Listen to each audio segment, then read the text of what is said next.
दर्शकों, पवित्र गीता जी में कहा है कि पूर्ण परमात्मा की सद्भक्ति करने से साधक को परम शांति और पूर्ण मोक्ष की प्राप्ति होती है। सद्भक्ति का ज्ञान एक तत्वदर्शी संत को ही होता है और वो शास्त्र विधि अनुसार होती है। जो साधक शास्त्र विरुद्ध साधना यानी हठ योग आदि साधना करते हैं, उन्हें सिद्धियां तो मिल जाती है, लेकिन उन्हें मन की शांति और परमात्मा की प्राप्ति नहीं मिलती। जी हाँ दर्शकों, हम बात कर रहे हैं कोमल सिंह की, जो मूल रूप से यूपी के रहने वाले हैं, लेकिन वर्तमान में गुजरात के अरवली जिले में रहते हैं। पहले वो हिंदू धर्म में प्रचलित माता जी, शिव जी, कृष्ण जी आदि सभी देवी देवताओं की पूजा और तीर्थ आदि साधना बड़ी श्रद्धा से किया करते थे तथा उन्होंने त्राटक क्रिया के द्वारा वशीकरण की सिद्धि प्राप्त कर ली थी, लेकिन फिर भी उन्हें मन की शांति नहीं मिली। दरअसल वो परमात्मा की तलाश में थे, लेकिन सिद्धि के चक्कर में फंस गए।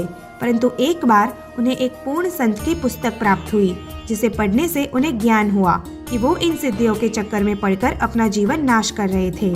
फिर उन्होंने अपनी पत्नी के साथ उन संत जी से ऑनलाइन दीक्षा ले ली और सच्चे भक्ति मार्ग पर लग गए। दर्शकों, वह संत और कोई नहीं, तत्वदर्शी संत रामपाल जी महाराज है। संत रामपाल जी से दीक्षा लेकर भक्ति करने से कोमल सिंह के जीवन में क्या क्या चमत्कार हुए। क्या परमात्मा बैंक अकाउंट में पैसे भी जमा कर देता है? क्या परमात्मा मौत के मुख में पहुंच गए व्यक्ति को भी वापस जीवन दे देता है? ये सब सच्ची घटनाओं के बारे में जानने के लिए अब आप सुनिए कोमल सिंह की कहानी उन्हीं की जुबानी।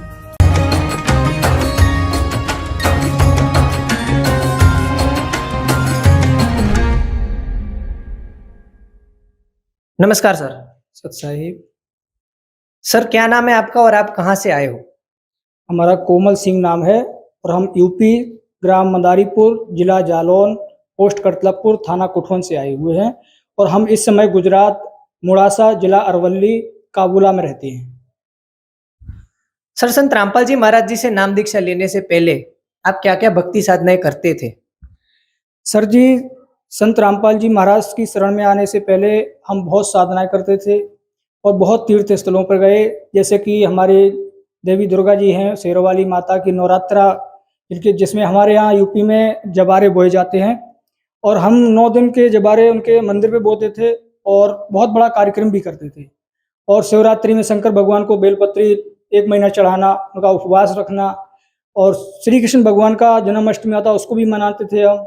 और घर में जो परंपरागत जो साधना भक्ति होती है उसको भी हम करते थे।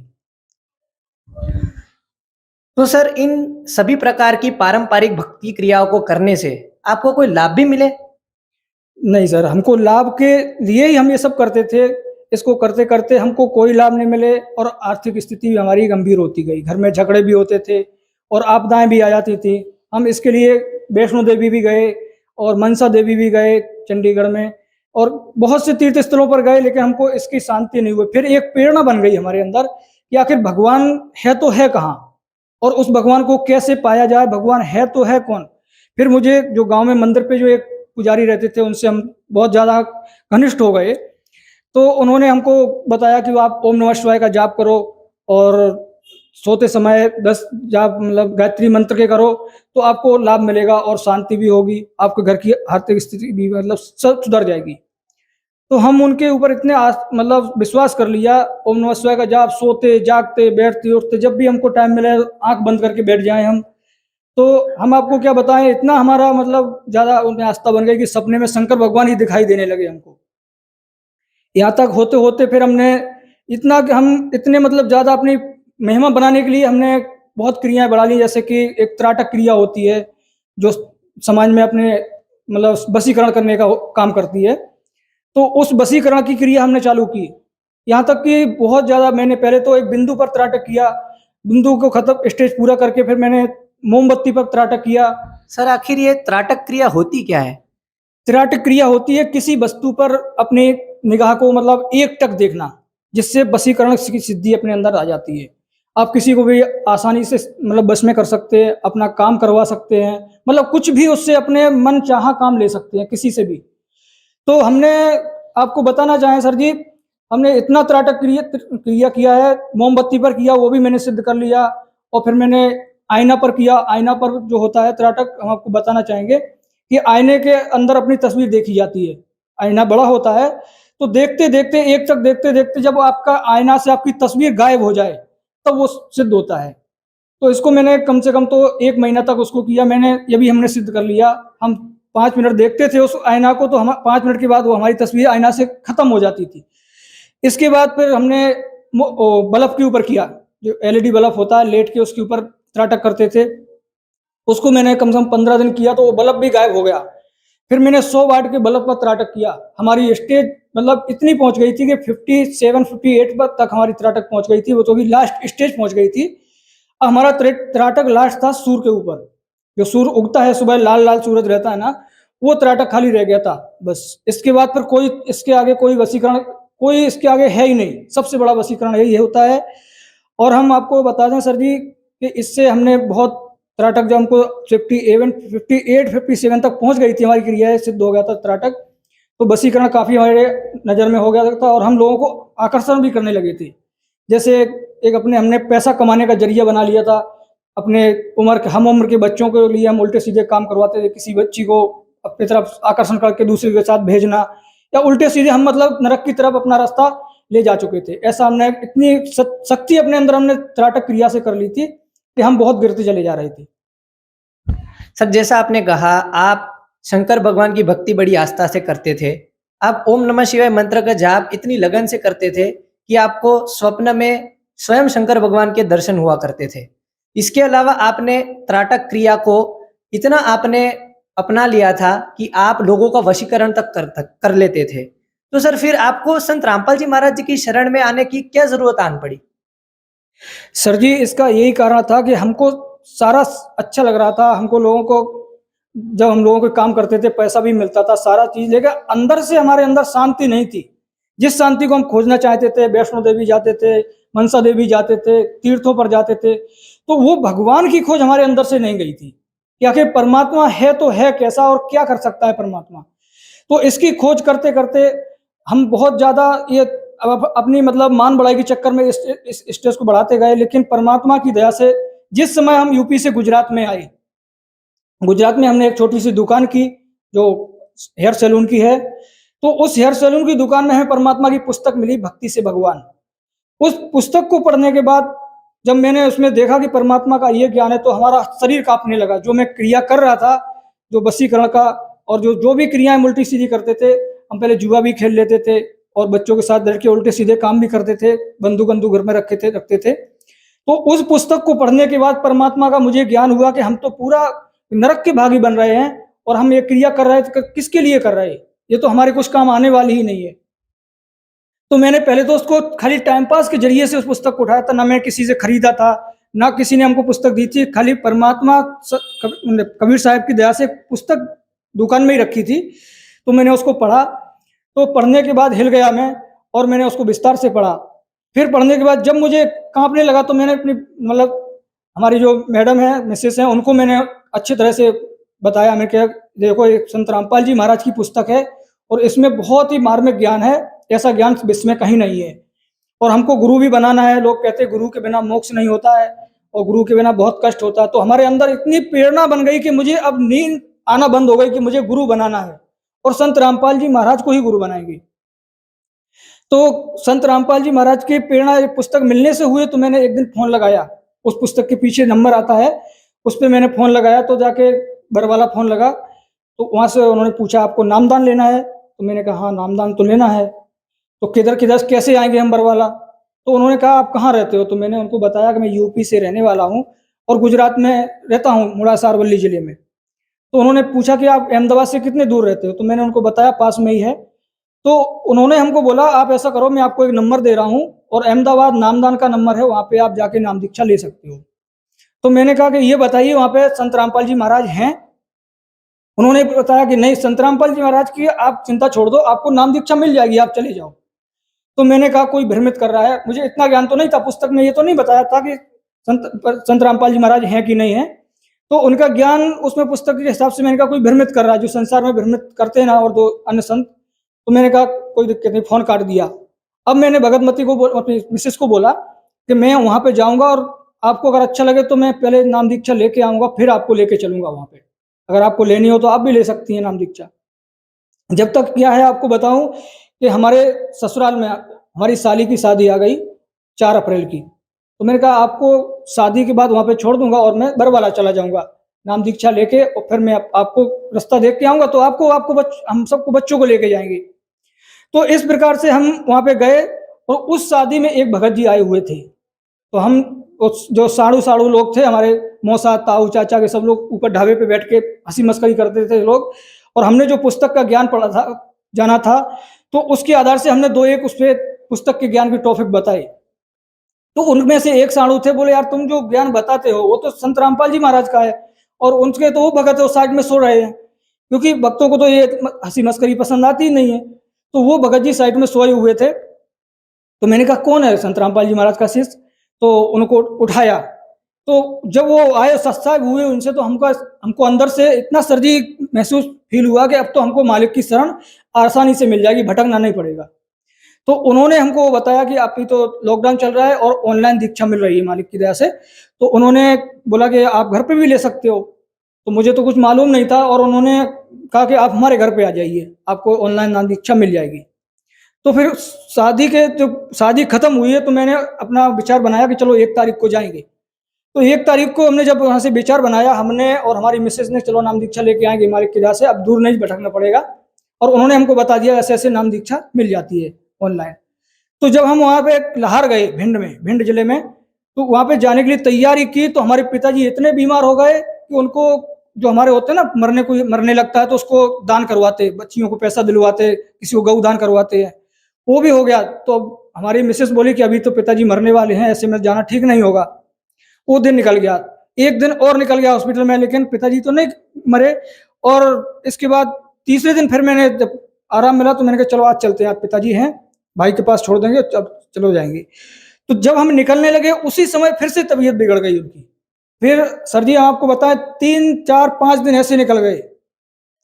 जब हमने वो किताब पढ़ी थी, पुस्तक पढ़ी थी मालिक की, उसमें ज्ञान लिखा था काल का बहुत बड़ा जाल है। तो फिर हमने 7 तारीख को हमने बोला कि आज तो कुछ भी हो जाए, आज तो हमको चलना ही चलना है। तो हमारी मिसेस बोली आज नहीं, आज और देख लो हॉस्पिटल में, पिताजी कल चले जाएंगे। तो पिताजी को हम हॉस्पिटल से घर पे लाए 7 तारीख को, और 8 तारीख को हम सुबह ही निकले। पिताजी को इतना बोल दिया हम नाम दीक्षा लेने जा रहे हैं हम। तो ये तो नहीं बताया था इसमें ये नियम है, पैर नहीं छुए जाते और मालिक की भक्ति जो होती है ऐसे ऐसे। तो उन्होंने बोल दिया अच्छी बात है, नाम दीक्षा ले लो तुम। और हम चले गए, हम भगत मत, हमारी मिसेज और हमारे बच्चे चले गए भिंड, लाहौर जो पड़ता है वहाँ पे जाके हमने वहाँ पे रामायणी सुनी, और भगत जी ने हमको नियम बताए। तो नियम हमको सुन के बहुत अच्छा लगा कि ये तो बहुत ही अच्छे नियम है, इसमें तो सारा सिस्टम अच्छा है। भगतमती को बताया कि आप देख लो इसमें ऐसे ऐसे नियम है परमात्मा के। तो भगतमती ने बोली कोई दिक्कत नहीं है, तो अच्छे परमात्मा की भक्ति के लिए अच्छे नियम है। जब वो नियम देके नाम दीक्षा लेने के लिए चले, तो उधर से फोन आ गया घर से हमारे कि आप कहाँ पे हो। तो मैंने वो बताया कि लाहौर में हूँ। तो हमारे भाई ने बोला आप जैसे भी खाना भी खाते हो ना, तो थाली से उठ के आप चले आओ, पिताजी जाने वाले हैं। तो हमने भगत जी को बोला वहाँ पे कि भगत जी अभी नाम दीक्षा मत दो, जबकि वहाँ पे जो सिस्टम होता है, अमृत जल रखा जाता है, वहाँ पे प्रसाद रखा है, सारा सिस्टम जुड़ गया था, खाली ऑनलाइन चालू नहीं किया था बस। उसी समय फोन आया, तो मैंने कहा रुक जाओ, अगर पिताजी खत्म हो गए तो हमारा नाम फिर चल नहीं पाएगा। उन्होंने उठा के रख दिया। वो गाड़ी में किक लगाने ही वाला था उधर से वापस आने के लिए, जब तक कोई भी भगत जी सर जी वहाँ पे कोई ना कोई वातावरण था, ना कोई हवा चल रही थी, कुछ भी नहीं था। इतना भयानक से तूफान आया और साथ में बारिश भी चालू हो गई। कम से कम तो 1 घंटा वहां पे रुकना पड़ा मजबूरन बस। तो फिर एकदम दिमाग में ऐसा एक परमात्मा की दया से ऐसा प्रेरणा हुआ कि जब यहाँ तक आ ही गए हैं, तो अगर हम चले भी जाएंगे तो भी हम पिताजी को बचा तो सकते नहीं है। अब यहाँ तक आ गए तो नाम दीक्षा लेके ही जाएंगे, जो परमात्मा करते हैं अच्छा ही करते हैं, क्योंकि हमने उस पुस्तक को पढ़ लिया था, अच्छे से समझ भी लिया था। तो मालिक की दया से फिर हमने उनको बोला आप ऐसा करो, हमको नाम दीक्षा दे दो, जो कुछ मालिक करेंगे अच्छा करेंगे, और अगर पिताजी मर जाएंगे तो हम बचा तो सकते नहीं है जाके।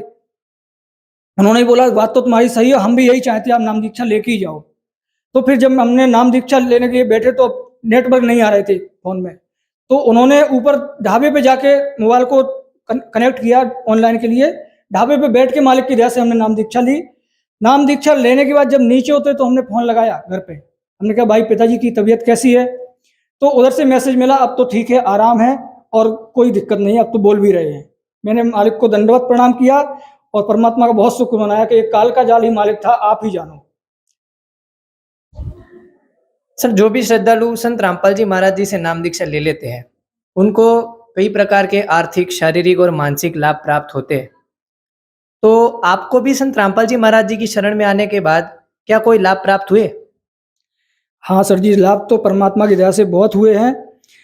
अगर हम छोटे मोटे सभी लाभ गिनाएंगे तो आप हमारा समय भी नहीं दे पाएंगे इतना, लेकिन हम मोटे मोटे हम आपको जो दो चार लाभ हैं बताना चाहेंगे। पहले तो हम गुजरात में जब आए थे तो खाली हाथों पैरों आए थे, कुछ नहीं था हमारे पास। संत रामपाल जी महाराज की शरण में आने के बाद हम और हमारी मिसेज बैठ के बात कर रहे थे कि 3,000 रुपये भाड़ा भरते हैं तो कब तक भरते रहेंगे, उनकी मालिक की दया है, जब तक चलेगा चलेगा, गाँव चले जाएंगे। और दूसरे दिन ही दुकान मालिक आया और उसने कहा कि आपके बच्चे पढ़ते हैं, आपको यहाँ पर रहना है तो आप दुकान ले लो। तो हमने कहा क्या वो आप मजाक करते, 2,000 रुपये 3,000 रुपये भाड़ा देने वाला कैसे दुकान ले सकता है। तो उसने विश्वास दिलाया कि आप दुकान हम आपको दे देंगे, आप जितना पैसा हो दे देना एडवांस में, फिर महीने महीने भरते रहना, हम पक्का लिखान करके दे देंगे आपको। तो मैंने कहा ठीक है, हम कल बात करेंगे आपसे। तो हमने हमारी मिसेज ने फिर बैठ के बातचीत किया, परमात्मा को दंडवत प्रणाम किया और अरदास लगाया कि मालिक ऐसी ऐसी बात है, दुकान मालिक देना चाहता है हमको दुकान। तो वहाँ से दूसरे दिन आदेश आया कि आप दुकान रख लो, मालिक दया करेंगे। तो उस समय हमारे अकाउंट में सिर्फ 1.5 लाख रुपए थे। तो हमने अपनी मिसेस को बोला गांव जाके हम थोड़ा 10-50 हज़ार रुपए और लेके आएंगे तो उसको 2 लाख रुपए जैसे 2.5 लाख रुपए दे देंगे। तो हम आपको सर जी बताना चाहेंगे कि हमने जो भी हमारे संबंधी हैं, रिश्तेदार हैं, हमारे यहाँ तक कि माता पिता भी, हमने अपने संबंधियों को 1-1 लाख 50-50 हज़ार रुपए मौके पर दिया, कुछ ब्याज बिना ब्याज के। तो उन्होंने हमको 2,000 रुपए देने के लिए भी तैयार कोई नहीं हुआ, तो हम खाली हाथ वापस आ गए। तो सर जी हम बताना चाहेंगे, हमारी मिसेज ने बोला कि कुछ तो एडवांस दे दो अभी आज, फिर 2-3 दिन के बाद ज़्यादा दे देना पूरा 1.5 लाख जो भी है आपके खाते में। तो जब हमने परमात्मा को दंडवत प्रणाम करके हम कहा चलो 25,000 दे देते हैं, तो हम अकाउंट में से जब 25,000 निकाले तो उसको देखा तो उसमें 4,25,000 रुपए थे। तो हम आपको सर जी बताना चाहें, मालिक की दया से हमारे आंखों में आंसू आ गए और हम वहाँ पे बहुत रोए। मालिक आपने पहले से व्यवस्था कर रखी है, हम भटक रहे थे कि हमको कोई पैसा नहीं दे रहा, हम कितने दुखी हो रहे थे। तो मालिक की दया से आज का दिन और उस दिन का आज दिन तक कोई मैसेज नहीं है कि किसी ने हमारे खाते में पैसे डाले हों या किसी ने हमारे से फ़ोन नंबर लिया हो या अकाउंट नंबर लिया हो। एक तो ये लाभ बहुत बड़ा है। और दूसरा एक लाभ और हुआ है, मालिक की दया से हमको अटैक आए थे, 3 अटैक 24 घंटे के अंदर आए थे, जो कि हम आपको दिखाना चाहेंगे। देखो ये देखो मुड़ासा हॉस्पिटल की रिपोर्ट है, सत्यम हॉस्पिटल की। तो जब जो एंजियोग्राफी होती है तो उन्होंने एंजियोग्राफी किया, तो शाम को हम पहुंचे थे तो उन्होंने सुबह हाथ खड़े कर दिए कि आपका हम कुछ नहीं कर सकते हो, आप हिम्मतनगर तक पहुंच सकते हो तो पहुंच जाओ, और अहमदाबाद तक जाने के लिए आपके पास कोई टाइम नहीं है। ये देख सकते हैं आप, रिपोर्ट भी है और ये सारा उनका एक्सरे वगैरह सब कुछ है इसमें। तो उन्होंने हाथ खड़े कर दिए सर। तो क्या हुआ कि हम वहां से जब उन्होंने बोला 3 अटैक आ चुके और आप अभी तक कहाँ रहे, तो वहां से उन्होंने हिम्मतनगर के लिए बोल दिया। और जब हमारे मिसेस ने और एक भगतमती यहाँ पे एक बहन जी है हमारी, वो भी संत रामपाल जी महाराज से जुड़ी हुई है, वो और हमारी मिसेस दोनों लोग जब वहां से जाने लगे तो बोले तुम कुर्सी पर बैठ के चलो, उस पर जो होता ना स्ट्रेचर। तो मैंने कहा नहीं, हम अपने पैरों पे चल के जाएंगे नीचे। तब तो तीसरी माला से नीचे हम अपने पैरों पे चल के गए, लेकिन मुझे कोई ऐसा एहसास नहीं हो रहा था कि मुझे अटैक जैसी नाम की चीज आई है। जाके हम अपने एम्बुलेंस में बैठ गए। एम्बुलेंस में बैठ के जब हॉस्पिटल हिम्मतनगर हृदयम हॉस्पिटल जब हम पहुंचे तो ये देखो हृदयम हॉस्पिटल की सर जी देखो एक हमारी वो है फाइल है, तो ये आप देख सकते हैं, आप फोन कर सकते हैं, इसको देख भी सकते हैं। जब वहां पे हम उससे उतरे तो वहां पे गाड़ी आ गई, तो मैंने बोला कि नहीं, हम चल के ही जाएंगे, हमको इतनी तकलीफ नहीं है। तो वहां पर लोग परेशान थे, इसको अटैक आए हैं और वहां से रेफर कर दिया है और ये चल के आया है। ये देखिए आप, हिम्मतनगर अस्पताल की रिपोर्ट है, इसमें सारी रिपोर्ट दी गई है, ये देखना सर।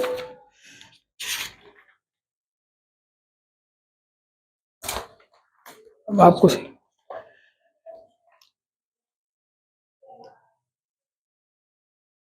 तो हम जब अंदर गए तो डॉक्टर साहब ने पहले एंजियोग्राफी किया और एंजियोग्राफी करके उसने तो हाथ खड़े कर दिए सर जी।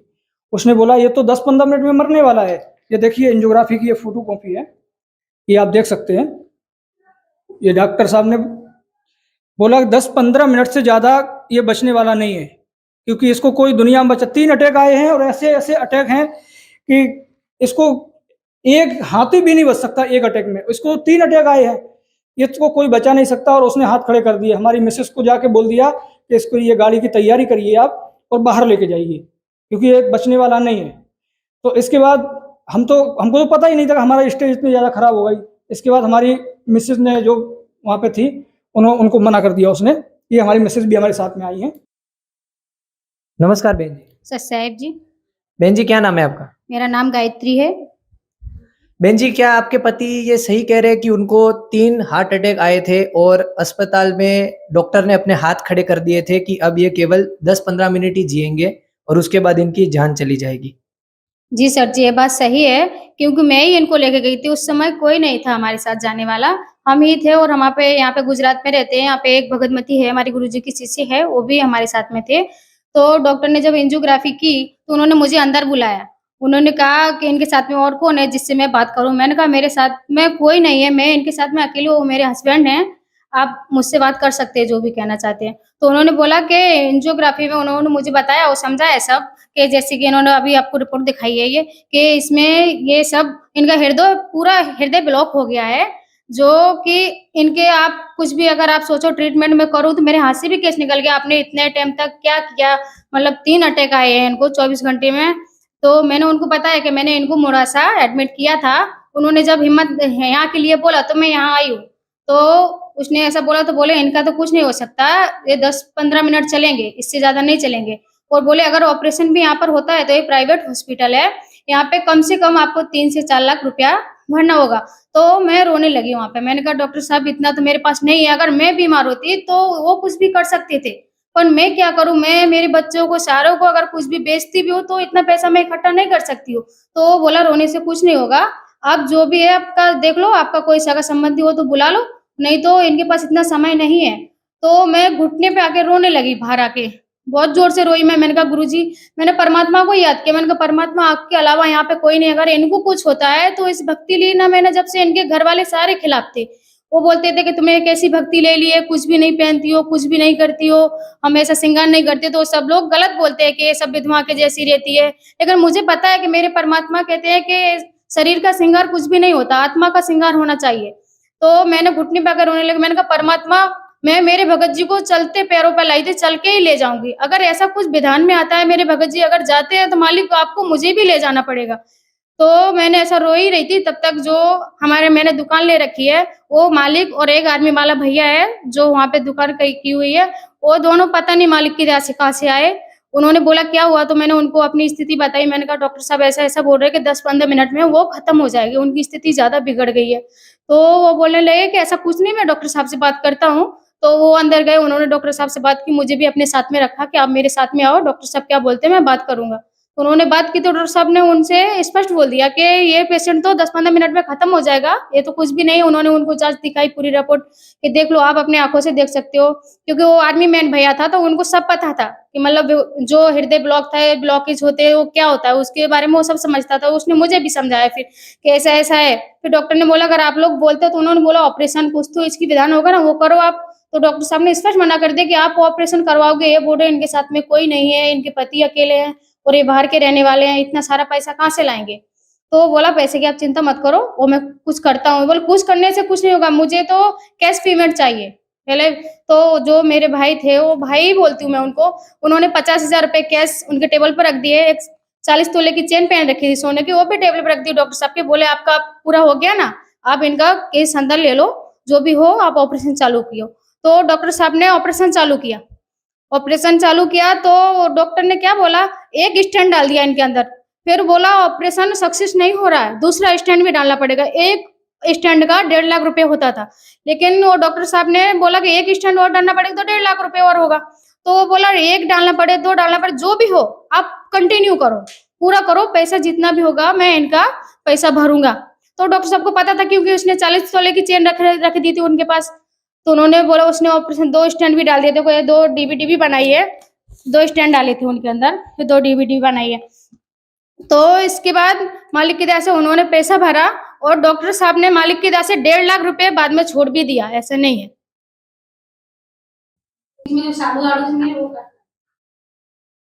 सर फिर क्या होता है? सर जी फिर क्या है, डॉक्टर साहब ने जैसे ही उनको पैसा लिया और चेन रख लिया, तो उन्होंने तुरंत ही अपनी टीम को बुलाया कि फटाफट ऑपरेशन की तैयारी करो। तो जब डॉक्टर साहब की टीम आई और मुझे अंदर ले गए ऑपरेशन थिएटर में, तो डॉक्टर साहब ने जब ऑपरेशन की तैयारी की तो डॉक्टर साहब इतने लंबे ऊंचे थे कि जो डॉक्टर साहब प्रेजेंट में हम उनसे 5 दिन तक रहे मिले, जो रौनक साय नाम था डॉक्टर साहब का, उनसे कम से कम 2 फुट ऊंचे लंबे डॉक्टर थे। जब उन्होंने अपने सामान रखे ऑपरेशन वाले, कैंची बेची होती है ना, तो उसको देख के हम थोड़े अंदर से डरे कि हमारा शायद हो सकता है सीना फाड़ेंगे, ऑपरेशन करेंगे।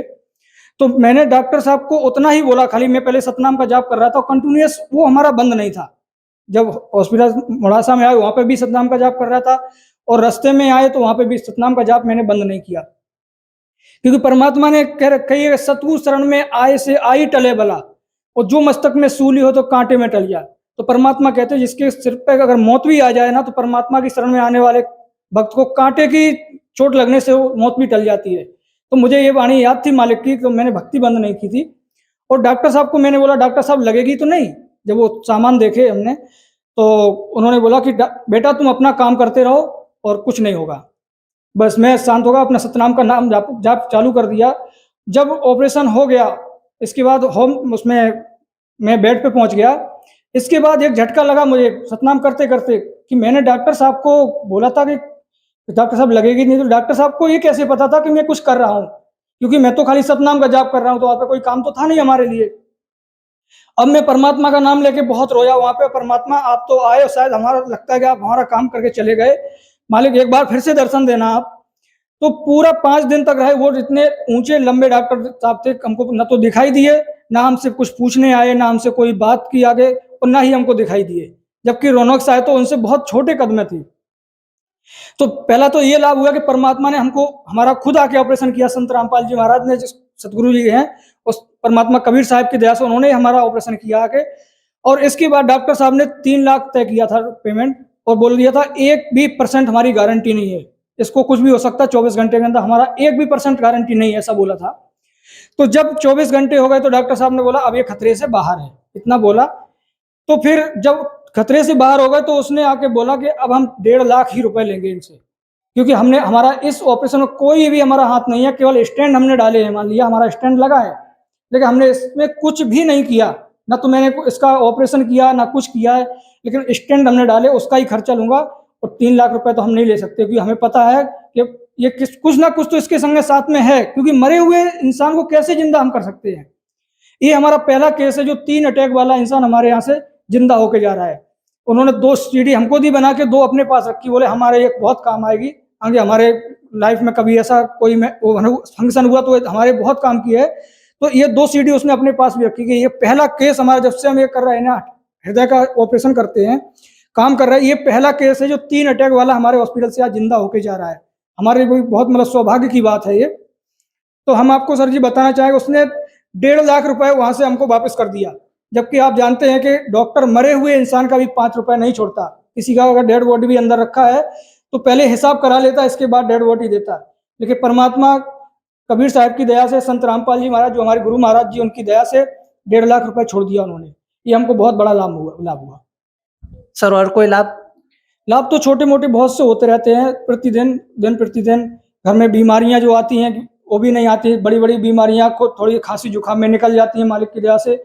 और ऐसे हमारी हार्दिक स्थिति भी बहुत खराब थी, लेकिन परमात्मा की दया से देखो, अटैक आने के बाद भी हमने एक घर पे यूपी में मकान भी बना लिया है, नीचे पूरा प्लास्टर छाप हो गया और ऊपर 2 मंजिल भी बन गया है, उस पर ढाबा लगना बाकी है मालिक की दया से। ये हमको और लाभ अलग से मिले। छोटे छोटे लाभ तो हमको संत रामपाल जी महाराज की दया से होते ही रहते हैं। सर हमारा आपसे एक ये सवाल है, जब आप संत रामपाल जी महाराज जी से नहीं जुड़े थे, तब सर आपके अंदर इतनी सिद्धि शक्ति थी कि आप लोगों का वशीकरण तक कर सकते थे। उसके बाद सर आप संत रामपाल जी महाराज जी से जुड़े, और आपने जैसे कहा कि आपकी जो परमात्मा प्राप्ति की जो प्यास है वो संत रामपाल जी महाराज जी की चरणों में आने के बाद बुझी। तो सर हमारा ये प्रश्न है कि संत रामपाल जी महाराज जी तो कबीर साहब जी को भगवान बताते हैं, और जो भी श्रद्धालु आज आपका इंटरव्यू देख रहे हैं और जो पवित्र हिंदू धर्म से संबंध रखते हैं, तो उनके लिए तो सर ये बहुत ही एक अचंभे की बात है, एक आश्चर्य की बात है, एक नई बात है। तो वो श्रद्धालु इस बात पे किस तरीके से विश्वास करे कि परमात्मा तो कबीर साहब है। देखिए सर जी, हम आपकी बात बहुत सही है, और संसार वाले लोग यही समझते हैं कि कबीर साहिब एक संत थे, लेकिन परमात्मा ने 600 साल पहले एक वाणी बोली थी कि साहिब से सतगुरु भय, सतगुरु से भय संत, धर धर भेष विशाल अंग खेले आदि और अंत। देखो परमात्मा कबीर साहिब ही हैं, वो ही आके यहाँ संत की भूमिका करते हैं और वही सतगुरु बन के हम सबको ज्ञान देते हैं और अपनी कविताओं और दोहों के माध्यम से हमको जगाते हैं। इसलिए वो एक कवि की भूमिका भी करते हैं, इसलिए उनको कवि भी कहा जाता है, लेकिन होते वो परमात्मा स्वयं कबीर साहिब ही हैं। इसलिए कबीर साहब को हम परमात्मा इसलिए कहते हैं कि हमारे गुरु संत रामपाल जी महाराज, वो जो ज्ञान आज के 600 साल पहले कबीर साहब ने वेदों शास्त्रों का ज्ञान बताया था, वही हमको संत रामपाल जी महाराज आज बता रहे हैं। सर ऐसा कोई प्रमाण आप दिखा सकते हैं किसी धर्म ग्रंथों में, जैसे पवित्र हिंदू धर्म के जितने भी सदग्रंथ है, पवित्र चारों वेद, पवित्र 18 पुराण, पवित्र श्रीमद् भगवद गीता या कोई अन्य सदग्रंथ, जिसमें यह प्रमाण हो कि कबीर साहिब ही भगवान है? बिल्कुल सर जी, बहुत अच्छा आपने प्रश्न किया है। जो श्रद्धालु आज देख रहे होंगे उनको भी इस चीज का प्रमाण मिलना चाहिए। जैसे कि ऋग्वेद मंडल 9 सूत्र नंबर 86 मंत्र 26 और 27 में कबीर साहिब का परमात्मा भगवान होने का पूरा प्रमाण दिया गया है। दूसरा प्रमाण ऋग्वेद मंडल 9 सूत्र 82 मंत्र 1 और 2 में प्रमाण दिया कि कबीर साहिब ही परमात्मा है, सतलोक में सह शरीर हैं, मनुष्य सदृश हैं। और अथर्ववेद कांड नंबर 4 अनुवाक नंबर 1 मंत्र नंबर 7 में भी कबीर साहब को परमात्मा उसमें कहा गया है, आप देख सकते हैं। यजुर्वेद अध्याय 29 मंत्र नंबर 25 में प्रमाण दिया है कि कबीर साहब ही पूर्ण परमात्मा है। यजुर्वेद अध्याय 8 श्लोक नंबर 13 में दिया गया है कि जो हमारे धर्मगुरु आज के कहते हैं कि अपने कर्म का भोग तो वो काटना ही पड़ेगा, मतलब भोगने से ही पूरा होगा, लेकिन हमारे वेदों में लिखा है कि वो परमात्मा अपने साधक के पाप कर्म को भी काट देता है। अगर साधक की मृत्यु भी निकट आ गई हो, तो मृत्यु के निकट आ चुका हो, उसकी मतलब जीवन शक्ति खत्म भी हो गई हो, तो भी परमात्मा उसकी मृत्यु को टाल करके 100 वर्ष की आयु प्रदान करता है। वो कबीर परमात्मा है। यजुर्वेद अध्याय 8 श्लोक नंबर 13 में इसका प्रमाण है। और कई जगह प्रमाण, गीता में आप कहो तो जो गीता ज्ञानदाता, हम सबसे बड़ा गीता हम भगवान मानते हैं, जो गीता का ज्ञान दे रहा है, वो भगवान भी अर्जुन को कह रहा है, अर्जुन तू सर्व भाव से उस परमात्मा की शरण में जा जहां जाने के बाद साधक लौट के इस संसार में नहीं आते। गीता अध्याय 18 श्लोक 62 में कहा है गीता ज्ञानदाता ने। फिर कहा है कि मतलब जिसको ज्ञान हो, तत्व ज्ञान हो जाता है, तो उस तत्व ज्ञान के आधार से साधक अपने जन्म और मरण के चक्र से छूटने का जो प्रयत्न करता है, उस तत्व ब्रह्म को पाने के लिए उस परमात्मा की मैं भी शरण में हूं। अध्याय 15 श्लोक 4 में ये चीज कहा है। गीता ज्ञानदाता खुद कह रहा है कि मैं भी उसी परमात्मा की शरण में हूं। बहुत सारे प्रमाण है सदग्रंथों में, सर आपको क्या बताएं, बताते थक जाएंगे। हमारे चारों वेद पूरा कबीर साहब का गुणगान कर रहा है, गीता गुणगान कर रही है उस परमात्मा के लिए। गीता ज्ञानदाता खुद कह रहा है कि मैं भी उसकी शरण में हूं, अर्जुन तू भी उसकी शरण में चला जा। सर हमारा एक और प्रश्न है, जो भी श्रद्धालु आज सर आपका अनुभव देख रहे हैं, उनके मन में भी सर ये प्रश्न अवश्य उत्पन्न हो रहा होगा। सर संत रामपाल जी महाराज, अगर हम गुजरात स्टेट की बात करें तो संत रामपाल जी महाराज यहाँ की जनता के लिए एक नया चेहरा है। उनके इतने भारी संख्या में अनुयायी भी नहीं है, जबकि अन्य धर्मगुरु जैसे धीरेन्द्र शास्त्री, अनिरुद्धाचार्य, आशाराम बापू, मुरारी बापू, इनके जो अनुयायियों के उनके जो फॉलोअर्स की संख्या है वो करोड़ों में है। तो सर आज श्रद्धालु ये कैसे तय करे कि कौन से संत से नाम दीक्षा लेनी चाहिए, कौन सा धर्मगुरु सही भक्ति साधना बताता है, और अगर आपके मुताबिक संत रामपाल जी महाराज ही सही गुरु है तो उस बात का क्या प्रमाण है सर? कृपया हमारे दर्शकों को अवश्य बताएं। बहुत अच्छी बात है सर जी, आपने जो कहा कि इसमें प्रमाण क्या है। तो आप पहले तो धीरेन्द्र शास्त्री, अनिरुद्धाचार्य जी की हम नाम तो नहीं लेना चाहेंगे, उनकी बहुत फॉलोवर्स हैं, लेकिन कबीर साहब ने 600 साल पहले बहुत पहले बोल दिया था कि डंब करे डूंगर चढ़े, अंदर झीनी झूल, और जग जाने बंदगी करें, ये बोवे सुल बबूल। तो ऐसे बहुत बड़े बड़े संत, जटाधारी, तिलकधारी, मालाधारी हैं, जो अपने आप को बहुत बड़ा संत कहते हैं, लेकिन इनके पास तत्व ज्ञान नहीं है जो आज संत रामपाल जी महाराज के पास है। क्योंकि संत रामपाल जी महाराज आज शास्त्रों से ज्ञान दे रहे हैं, वेद गीता से प्रमाण कर रहे हैं कि ये ज्ञान हम, संत रामपाल जी महाराज नहीं कहते ये ज्ञान हमारा है। आप अपने शास्त्रों को देखिए, शास्त्रों को खंगालिए, आप जो शास्त्रों में लिखा उसको मानिए, आप हमारी बात पे मानने की कोई जरूरत नहीं। तो संत रामपाल जी महाराज ने उनके लिए कहा है कि जैसे बड़ी बड़ी माला पहन लेते, जटा रख लेते हैं, तो परमात्मा कबीर साहब ने 600 साल पहले बताया था कि बड़ा हुआ तो क्या हुआ, माला पहरी चार, ऊपर से तो बड़ा साधु दिखे, भीतर भरी भंगार। तो परमात्मा ने उनके लिए बताया है कि माला पहनने से या जटा रखने से या पीले भगवा वस्त्र पहनने से कोई संत नहीं हो जाता। संत की पहचान होती है सर जी ज्ञान से। आज ज्ञान संत रामपाल जी महाराज का अगर आप एक बार सुनोगे, 7:30 बजे साधना चैनल पर सत्संग आता है संत रामपाल जी महाराज का, आप उसको ट्राई करिए, आप देखिए, आप खुद ब खुद निर्णय कर लेंगे कि हमको कौन सा संत इस संसार में सही है, कौन सा ज्ञान सही है। आप खुद ब खुद संत रामपाल जी महाराज के फॉलोवर बन जाएंगे। हमारी ये अच्छी तरह हमने अनुभव किया है, क्योंकि संत रामपाल जी महाराज शास्त्रों को खोल खोल के, शास्त्रों का अध्याय, श्लोक, पेज नंबर आपको खोल के दिखाते हैं। आप इसको पढ़िए, इसको देखिए हमारे शास्त्र कहते क्या है। आप कुरान शरीफ में देख लीजिए, कुरान शरीफ को भी उन्होंने दिखाया है। फुरकानी 25 आयत 52 से लेकर 59 में आप देखिए, प्रमाण दिया कि कबीर साहिब ही परमात्मा है। जो उसमें कुरान शरीफ है, अपनी हिंदू धर्म की गीता है, श्रीमद् भागवत गीता, और बाइबल है, तो जो ये एक ही ज्ञान बता रही है, परमात्मा एक ही कबीर साहिब ही है, और एक ही मोक्ष मार्ग का एक ही मंत्र है। जबकि हमको तो कितने सारे मंत्र बताए जाते हैं, ओम नमः शिवाय कर लो, ओम नमो भगवते वासुदेवाय कर लो, अम्बे जगदम्बे कर लो, राधे राधे कर लो, श्याम मिलादे कर लो। लेकिन हमारी गीता कह रही है कि गीता ज्ञानदाता कहता है हमारी भक्ति खाली एक ओम अक्षर है, जो अध्याय 8 श्लोक 13 में प्रमाण बताया गीता ज्ञानदाता ने। लेकिन अर्जुन, तुझे पूर्ण शांति और परमात्मा चाहिए, मोक्ष प्राप्ति चाहिए, तो आपको अध्याय 17 श्लोक 23 में जो मंत्र बताए उनकी भक्ति करनी पड़ेगी। जो अध्याय 17 श्लोक 23 में बताया, ओम तत्सत इति निर्देश ब्रह्मणे त्रिवेदे समर्था। इन तीन मंत्रों से ही हर किसी की मुक्ति हो सकती है, और इसके अलावा कोई मंत्र नहीं है। हमारे शास्त्रों में देख लो, आप चारों वेदों में कहीं पे भी देख लो, कोई प्रमाण नहीं है। आप गीता में देख लो, कोई ओम के अलावा कोई भी मंत्र आपको नहीं मिलेगा। ये सब मंत्र मन माने हैं, और अपने अपने मतलब मन ग्रंथ मतलब मंत्र हैं, शास्त्र प्रमाणित मंत्र नहीं है। जबकि संत रामपाल जी महाराज ने हमारे शास्त्रों से ही शास्त्र प्रमाणित भक्ति बताते हैं। सर, भगत समाज को आप क्या संदेश देना चाहते हैं? सर जी, हम संदेश देने के लायक तो नहीं है, लेकिन हम संसार वाले अपने बहन भाइयों से प्रार्थना करना चाहेंगे कि जैसे कि हम दुखी थे, जब हम संत रामपाल जी महाराज की शरण में आने से हमको सारे लाभ मिले हैं, तो आप भी अगर संत रामपाल जी महाराज की शरण में आएंगे तो हमको पूरा विश्वास है कि आप भी हमारे जैसे ही सुखी हो जाएंगे, और परमात्मा का पूरा लाभ मिलेगा, और अंत समय में मोक्ष भी प्राप्त होगा। सर, जो श्रद्धालु संत रामपाल जी महाराज जी से नाम दीक्षा लेना चाहता है, वो संत रामपाल जी महाराज जी से नाम दीक्षा किस प्रकार ले सकता है? संत रामपाल जी महाराज से जुड़ने के लिए साधना चैनल पर एक सत्संग आता है 7:30 बजे, उसमें नीचे पीली पट्टी चलती है, और दोपहर में श्रद्धा चैनल आता है, उस पर भी पीली पट्टी चलती है। फेसबुक पर, यूट्यूब पर आप कहीं भी संत रामपाल जी महाराज सत्संग पर सर्च करेंगे तो वहाँ मिल जाएगी, वहाँ पे भी पीली पट्टी चलती है।